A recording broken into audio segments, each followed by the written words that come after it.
कारण उद्या दिनांक 6 एप्रिल रोजी, एप्रिलच्याच महिन्यात, ज्या महिन्यामध्ये डॉक्टर बाबासाहेब आंबेडकरांचा जन्म झाला, कि इस देश के इनकिलाबी तो बेहिसाब बेलगाम थे, इस देश के इनकिलाबी तो बेहिसाब बेलगाम थे, इस देश में हम अछूत गुलामों के भी गुलाम थे, अरे इसी गुलामी की जंजीर को तोड़ने एक शोला भड़का था, वही तो थे भीम रामजी आंबेडकर का लड़का था.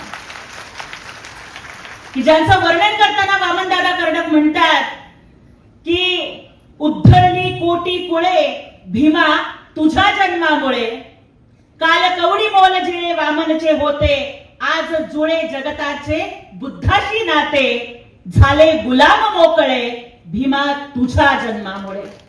तर बाबासाहेब आंबेडकरांचा जन्म ज्या एप्रिल महिन्यामध्ये झाला, त्याच एप्रिल महिन्यामध्ये भीमाच्या लेकीला राज्यसभेच्या खासदारकीची शपथ घेण्याचा बहुमान मिळतोय.